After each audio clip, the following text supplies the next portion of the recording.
हमें यह कैसे पता लगेगा कि हमारा जो वर्कआउट है, एक्सरसाइज है, व्यायाम है, वो पूरा हो गया है, अब हमें और अधिक व्यायाम करने की आवश्यकता नहीं है?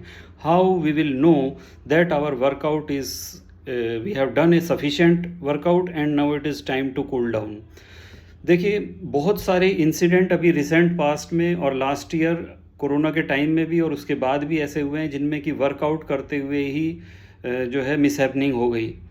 तो इसके पीछे जो कारण है वो यह है कि हमें यह नहीं पता लगता, हमें ये मालूम ही नहीं है कि हमें एक्सरसाइज करते हुए कब रुकना है, कब सफिशिएंट अमाउंट जो है वर्कआउट का हो चुका है और अब हमें यहाँ पे रुक जाना चाहिए।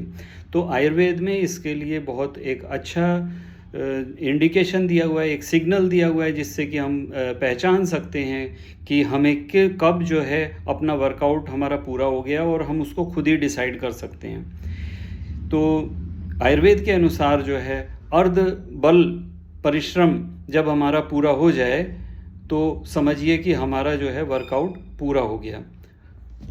इसको हम ये समझ सकते हैं कि जब हमारी जो हृदय स्थान पे जो स्थित वायु है, जब वो ऊपर की ओर ऊर्ध्व मुख की ओर आना शुरू कर दे, तो उसको जब हृदय स्थित वायु मुख की ओर आना शुरू कर दे तो हमें जो है उस समय ये पहला इंडिकेशन है कि अब हमें जो है हमारा वर्कआउट कंप्लीट हो चुका है और अब हमें रुक जाना चाहिए, कूल डाउन होना चाहिए। लेकिन ये कैसे पता लगेगा? तो उस समय जो है जब हम जो हृदय स्थित वायु है जब वो ऊर्ध्व होकर मुख के मार्ग में आएगी तो उस समय जो है breathing through the mouth start हो जाएगा।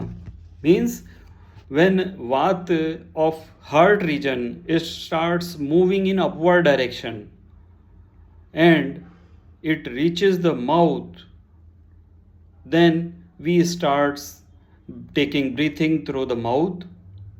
This is the signal that we have done sufficient amount of workout and it is time to cool down and to take rest. और एक्सरसाइज करने के बाद सबसे पहला काम जो है हमें अपनी हथेलियों से हमारे जो शरीर का पसीना है जो उसको हमें अभ्यंग करना चाहिए, अर्थात उसकी मसाज करनी चाहिए। इससे जो है जो एक्सरसाइज है वर्कआउट का जो रिजल्ट्स हैं वो और ज़्यादा जो है अच्छे रिजल्ट्स मिलते हैं।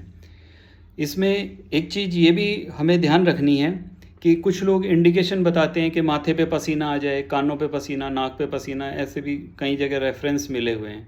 लेकिन पसीने आना जो है वो एक कन्फर्मेशन सिग्नल नहीं है मेरे हिसाब से, क्योंकि उस सीजन के हिसाब से, जैसे विंटर सीजन है तो उस समय जो है स्वेटिंग नहीं होगी, तो आप वर्कआउट करते जाएंगे, हार्ट लोड बढ़ता जाएगा और फिर वो जो है जो हार्ट अटैक के केसेस होते हैं जिम्स में या इधर उधर वर्कआउट करते हुए या दौड़ते हुए जो है एकदम से जो है फेंट हो जाते हैं, बेहोश हो जाते हैं, वो उसका रीज़न यही होता है कि उन्हें यही नहीं पता होता कि रुकना कब है।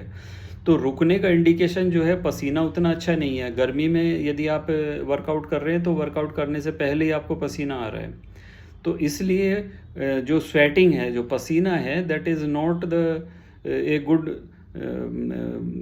सिग्नल टू कूल डाउन और stop the exercise. Better is कि आपको जो है जब माउथ से ब्रीदिंग स्टार्ट हो जाए, माउथ ब्रीथिंग यदि स्टार्ट हो जाती है तो वहाँ पे आपको रुक जाना है और फिर अपने पूरे शरीर को अपनी हथेलियों से मसाज करनी है और उसके बाद जो है कूल डाउन होने के बाद रेस्ट करना है। जितना इम्पोर्टेंट एक्सरसाइज है उतना ही उसके बाद उसका यदि फलश्रुति आपको चाहिए, if you want better results, then massage your body with your palms and take rest and cool down your body. यदि आप कर सकते हैं तो शवासन करें। शवासन एक्सरसाइज के बाद बहुत अच्छा है, इससे जो आपका जो वर्कआउट है उसके रिजल्ट्स बहुत अच्छे हो जाते हैं। Thank you.